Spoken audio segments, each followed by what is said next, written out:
Hello friends, आज हम बात करने वाले हैं आपसे ग्रुप के बारे में। जो टैली हम जब सीखते हैं तो उस बीच में हमें मेन जो पार्ट होता है वो होता है ग्रुप, कि हमें किस ग्रुप में कौन सा लेज़र क्रिएट करना है। तो उस ग्रुप के बारे में आज हम बात करने वाले हैं। तो वो ग्रुप कहाँ पे मिलेंगे आपको, आप जाइए अकाउंट्स इन्फो में। ठीक है, जो पहला ऑप्शन होता है अकाउंट्स इन्फो में, पहला होता है ग्रुप, लेज़र, वाउचर, ठीक है, और क्विट। तो ठीक है, आपका सबसे ऊपर वाला जो ऑप्शन होता है ग्रुप, नाम जो होता है दे रखा है ग्रुप्स के नाम से, उसी के अंदर होता है। जैसे आप ग्रुप्स पर क्रिएट करेंगे, मतलब क्लिक करेंगे या फिर एंटर मारेंगे, तो आपको दो ऑप्शन दिखाई देंगे, single group and multi group. ठीक है, दोनों के यूज सेम है, बस फर्क इतना है एक सिंगल होता है एक मल्टी होता है। तो हम चलेंगे सिंगल ग्रुप के डिस्प्ले में। ठीक है, सेकंड नंबर का ऑप्शन होता है डिस्प्ले। अगर आपको कोई भी ग्रुप देखना है तो आज हम बात करने वाले हैं ग्रुप के बारे में, उसकी जो डिटेल होती है उसके बारे में। तो हम जाएंगे डिस्प्ले में। देन आपका पहला आता है बैंक अकाउंट के नाम से ग्रुप। आपके ये जो ग्रुप हैं काफ़ी सारे हैं इसके अंदर, तो हो सकता है मुझे इनकी कोई ज़्यादा नंबर ऑफ काउंटिंग नहीं पता है, बट मैं आपको एक एक करके इन सब के बारे में आज बताऊँगा। ठीक है, तो सबसे पहले आपका आता है बैंक अकाउंट। अगर जब भी आप कोई भी बैंक अकाउंट खोलते हैं, करंट, सेविंग वगैरह जिसकी आपको एंट्री करनी होती है, तो अगर कोई भी बैंक अकाउंट क्रिएट करते हैं लेज़र, एज अ लेज़र, तो आपको ग्रुप पूछता है। तो ग्रुप के आपको क्या यूज़ करना है, बैंक अकाउंट। और आप सेविंग अकाउंट का लेज़र क्रिएट कर रहे हैं तो ग्रुप बैंक अकाउंट का। ठीक है, अगर आप करंट अकाउंट यूज़ कर रहे हैं, बैंक का जनरेट कर रहे हैं लेज़र, तो उसमें भी बैंक अकाउंट। ठीक है, जो आपका बैंक अकाउंट है वो आता है आपका करंट एसेट्स में। ठीक है, लायबिलिटी साइड में शो होता है। इसके नीचे आपके 3-4 ऑप्शन दे रखे हैं शो, तो आप अपने हिसाब से चाहें तो येस या नो कर सकते हैं। ठीक है, नॉट एप्लीकेबल या एप्लीकेबल भी बना सकते हैं अपनी अकाउंटिंग के हिसाब से फर्दर। बट बेसिकली ज़्यादातर लोग क्या करते हैं, इन ऑप्शंस को जैसे होते हैं वैसे ही रहने देते हैं, कोई भी छेड़छाड़ नहीं करते हैं। अगर आप चाहें तो कर सकते हैं अपनी एज अ अकाउंटिंग के हिसाब से। ठीक है, फ्यूचर के हिसाब से आप जैसे चाहें ऐसे वैसे चेंज कर सकते हैं। ठीक है, तो बात करते हैं ये बैंक अकाउंट तो आपका नाम बता दिया इसके बारे में। अब आप चलते हैं सीधे आपके नेक्स्ट, आपके कॉलम नेक्स्ट ग्रुप पे या नेक्स्ट लेज़र ऑफ ग्रुप पे। ठीक है, जब आप लेज़र क्रिएट करते हैं तो और कौन कौन से ग्रुप का यूज़ होता है। ठीक है, तो ये तो आपको समझ में आ गया होगा बैंक अकाउंट का। तो अब चलते हैं सीधे बैंक ओसीसी पर। ठीक है, बैंक ओसीसी का मतलब होता है बैंक ओपन कैश क्रेडिट। ठीक है, तो बेसिकली ये भी आपका एक ओडी अकाउंट होता है जो लाइबिलिटी साइड में शो होता है। लोन्स एंड लाइबिलिटी के अंदर एक हेड होता है उसके अंदर। ठीक है, तो ये लाइबिलिटी साइड में शो होता है। ये प्राइमरी अकाउंट नहीं है। प्राइमरी अकाउंट के अंदर आप दूसरा अकाउंट क्रिएट कर सकते हैं, बट इसके अंदर आप कोई दूसरा अकाउंट क्रिएट नहीं कर सकते हैं ईजिली। ठीक है, इसके नीचे 3-4 ऑप्शन दिए हैं, आप उनको चाहें तो चेंज वगैरह कर सकते हैं ये नो करके अपने एज पर रूल्स के हिसाब से। ठीक है, अब आता है आपका बैंक ओडी अकाउंट। वो भी सेम ऐसी होता है, बैंक ओवरड्राफ्ट लिमिट, जिसमें एक लिमिट अकाउंट दिया जाता है आपको बैंक की तरफ से आपके बिजनेस में। तो वो यहाँ पे शो होता है। जी, वो आप जनरेट करेंगे लेजर, तो उसमें आपको बैंक ओडी जो लिखना होगा वो होगा आपके ओडी अकाउंट के लिए।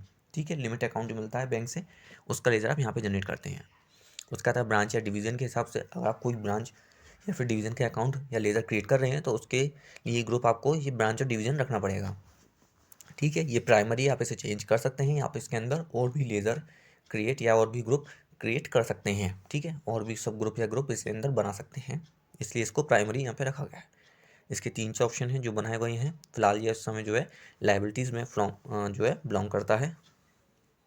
ठीक है, नेक्स्ट आपका आता है कैपिटल अकाउंट। कैपिटल अकाउंट जो होता है आपका लाइबिलिटी साइड में जाता है। ठीक है, मेन अकाउंट होता है आपका ये आपका प्राइमरी अकाउंट है। आप चाहें तो इसके अंदर कितने भी ग्रुप या सब ग्रुप क्रिएट कर सकते हैं कैपिटल अकाउंट में, और नीचे दिए गए नो या यस के ऑप्शन जो है आप उन्हें भी येस नो करके अपने हिसाब से चेंजेस कर सकते हैं। उसके बाद आता है कैश इन हैंड अकाउंट। इसके अंदर आप कैश रिलेटेड जो भी लेज़र बनाने होते हैं वो उसके ग्रुप आप यहाँ से लेते हैं कैश इन हैंड से। ठीक है, तो जिसके जैसे आपका कोई कैश का लेज़र बनना है, कैश या कैश इन हैंड वगैरह, तो उस केस में आपको कैश का लेना है। ये करंट एसेट्स में आपको बिलोंग करता है, एसेट साइड में। उसके बाद आपका जो आता है करंट एसेट्स। करंट एसेट्स में आपके आते हैं सन्डी डेबिटर्स जैसे जो होते हैं, वो सब आपके यहाँ पे इसमें बिलोंग करते हैं। ठीक है, ये प्राइमरी है। आप करंट एसेट्स के अंदर ग्रुप एंड सब ग्रुप क्रिएट कर सकते हैं इजीली। ठीक है, और बहुत से सब ग्रुप आपको उसमें जो ग्रुप है वो क्रिएट करे हुए मिलेंगे इसके अंदर। ठीक है, ये एसेट साइड में बिलोंग करता है आपके हिसाब से और हमारे हिसाब से भी। नेक्स्ट आता है करंट लाइबिलिटीज़। ये प्राइमरी है। ठीक है, इसके अंदर भी काफ़ी ग्रुप आते हैं, जैसे आपका ड्यूटी एंड टैक्सेस, सन्डी क्रेडिटर्स, मतलब जो लेनदार होते हैं वो। ठीक है, तो ये बेसिकली लाइबिलिटीज़ में फॉल करता है, लाइबिलिटी साइड में, बैलेंस शीट में। नेक्स्ट आता है आपका डिपॉजिट एसेट्स। अगर आप किसी बैंक या किसी व्यक्ति या किसी कंपनी को अपनी एसेट्स एज अ डिपॉजिट करते हैं तो उसका अकाउंट जो लेज़र बनता है वो इसके जब बनता है तो उसमें जो ग्रुप आता है वो आपका यही आता है, डिपॉजिट एंड एसेट्स के नाम से। ठीक है, डिपॉजिट्स एंड एसेट्स के नाम से ये करंट एसेट्स में दिखाई देता है आपका जो भी है। उसके बाद आपका आता है डायरेक्ट एक्सपेंसेस। ठीक है, तो डायरेक्ट एक्सपेंसेस का मतलब ये होता है कि आपके जो परचेज रिलेटेड जो भी एक्सपेंसेस होते हैं, ऑक्ट्री, वेजेस, इलेक्ट्रिसिटी बिल वगैरह जो भी होते हैं फैक्ट्री के, तो वो सब आपका डायरेक्ट एक्सपेंसेस में बिलोंग करते हैं। ठीक है, तो ये आपका एक्सपेंसेस में आपको ट्रेडिंग अकाउंट में दिखाई देगा। अगर आप कोई भी डायरेक्ट एक्सपेंसेस करते हैं, क्रिएट करते हैं, तो आपको ये हाँ ट्रेडिंग अकाउंट में दिखाई देगा। उसके बाद आपको आता है डायरेक्ट इनकम। डायरेक्ट इनकम जो होती है आपकी P&L के क्रेडिट साइड में दिखाई देंगी। इसमें आपकी जो फैक्ट्री या इससे रिलेटेड जो भी इनकम हो रही होंगी तो वो आपकी डायरेक्ट इनकम कहलाई जाएंगी, वो आपके यहाँ पे इनकम साइड में दिखेंगी। ये प्राइमरी अकाउंट है, इसके अंदर आप और भी अकाउंट या सब ग्रुप क्रिएट कर सकते हैं। ठीक है, तो हम बात करने वाले नेक्स्ट टॉपिक के ड्यूटी एंड टैक्सेस के बारे में।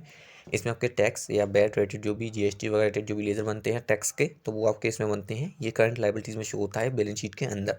ठीक है, तो आप जब भी कोई टैक्स वगैरह बनाने वाले लेजर हैं, GST वगैरह किसी चीज़ का, तो आप ड्यूटी एंड टैक्सेस बनाएंगे टैक्स को लेकर। ठीक है, टैक्स वाले लेजर सभी ड्यूटी एंड टैक्सेस में जाएंगे। नेक्स्ट आपका आता है एक्सपेंसिव डायरेक्ट। तो वही डायरेक्ट एक्सपेंसेस डायरेक्ट कहलाता है, और सेम वैसे ही आपका डायरेक्ट इनकम ही जो होती है वही कहलाई जाती है आपकी इनकम डायरेक्ट। ठीक है, तो अब नेक्स्ट चलते हैं आपके फिक्स्ड एसेट्स पे। फिक्स एसेट्स आप जैसे जानते हैं, आपका जो आपके फर्नीचर वगैरह जो होते हैं वो सब आपका इसके अंदर बिलोंग करते हैं। ये प्राइमरी है क्योंकि इसके अंदर आप और भी ग्रुप या सब ग्रुप क्रिएट कर सकते हैं। ये आपका एसेट साइड में बिलोंग करता है बैलेंस शीट में। ठीक है, तो अब जाते हैं नेक्स्ट अकाउंट की ओर हम, वो होता है इनकम डायरेक्ट। मैंने आपको बता दिया डायरेक्ट इनकम या इनडायरेक्ट इनकम या डायरेक्ट इनकम एक ही बात होती है। अब आते हैं इनडायरेक्ट एक्सपेंसेस, जो आपके सैलरी वगैरह या फिर कोई भी कन्वेंसेस या ट्रैवलिंग एक्सपेंसेस ऐसा कोई चीज़ होती है तो आपके इनडायरेक्ट एक्सपेंसेस में आती है। ये बेसिकली एक्सपेंसेस में बिलोंग करती है, और ये आपका प्राइमरी ग्रुप होता है, तो आप इसके अंदर और भी सब ग्रुप या ग्रुप क्रिएट कर सकते हैं।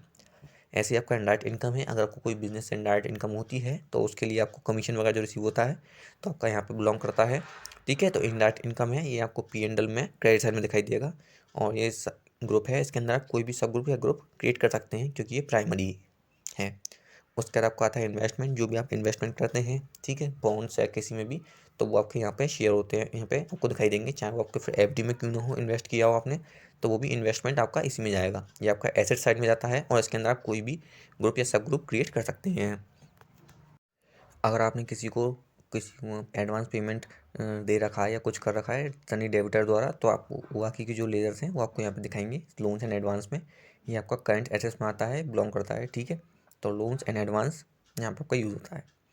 नेक्स्ट आपका आता है miscellaneous expenses, sorry loan liability वाला। तो इसके अंदर आपके लोन लायबिलिटी मैंने बताया था आपको, जो भी आपको लोन रिलेटेड जो भी अकाउंट होंगे वो आपको यहाँ पे बनेंगे, ये लायबिलिटी में शो होता है। उसके बाद आपका आता है नेक्स्ट मिसलिनियस एक्सपेंसेस, एसेट्स लिखा हुआ है, तो मिसलिनियस एक्सपेंसेस जो भी होते हैं एसेट रिलेटेड जो भी होते हैं तो वो सब इसके अंदर बिलोंग करते हैं, वो क्रिएट होते हैं। बेसिकली जो है ये एसेट साइड में आपका बिलोंग करता है। ठीक है, तो ये आपका है, इसके अंदर ज़्यादा डिटेल तो नहीं है इसके बारे में मेरे पास फिलहाल अभी, मगर आपको जो बताता हूँ ये मिसलिनियस एक्सपेंसेस होते हैं एसेट रिलेटेड लेकर वो। उसका आता है प्रोविज़न। प्रोविज़न में आपको पता ही है, अगर आप कोई प्रोविज़न वगैरह क्रिएट कर रहे हैं तो आपका करंट लायबिलिटीज़ में जाएगा, वो भी इसमें क्रिएट होगा। प्रोविज़न में आपका जो होता है नेक्स्ट ईयर जो पेमेंट होता है वो। ठीक है, तो परचेज अकाउंट आपको पता ही है, अगर आप कोई परचेज वगैरह जनरेट करते हैं लेजर तो आप उसमें परचेज अकाउंट ही दिखाएंगे, जो कि आपका P&L में, सॉरी ट्रेडिंग में डेबिट साइड में शो होगा परचेज अकाउंट के नाम से। ये प्राइमरी अकाउंट है। ठीक है, तो बेसिकली इसे एक्सपेंसेस में डाला गया है, मगर ये एक्सपेंसेस में होता नहीं है, एक्सपेंसेस साइड में इसे दिखाया गया है।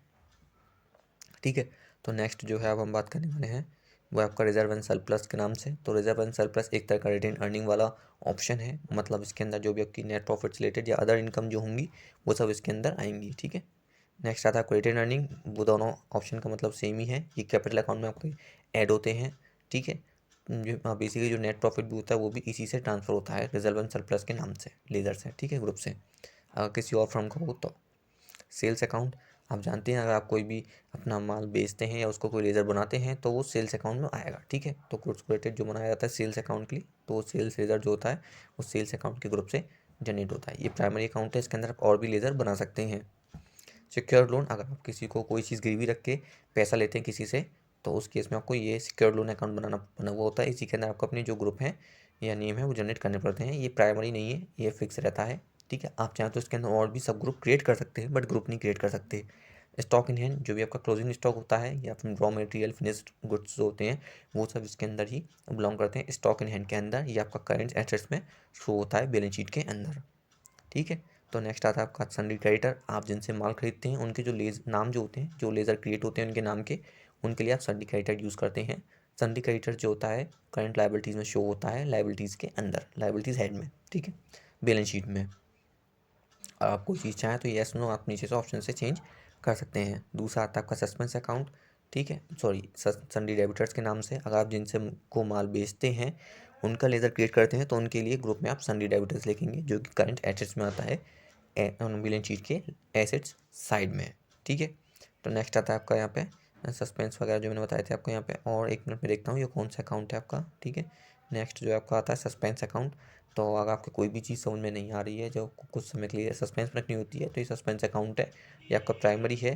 ठीक है, ये बैलेंस शीट में रहता है, लायबिलिटीज़ और एसेट साइड किसी भी साइड जा सकता है। ठीक है, एक्स पर आपका जो बैलेंस होता है उसमें अगर माइनस में जा रहा है तो उस हिसाब से ये बिलोंग करता है। उसका रहता है अनसिक्योर्ड लोन। अगर आपने कहीं किसी से पैसे लिए बिना कुछ गिरवी रखे तो वो जितने भी नाम या लेज़र होते हैं उनके लिए ग्रुप जो लिया जाता है वो होता है अनसिक्योर्ड लोन्स के नाम से। ठीक है, ये लोन एंड लायबिलिटी में आपका आता है, लायबिलिटी साइड में। ठीक है, तो आज मैंने आपको सभी ग्रुप बता दिए हैं। अगर कोई डाउट हो तो आप मुझे कमेंट कर सकते हैं।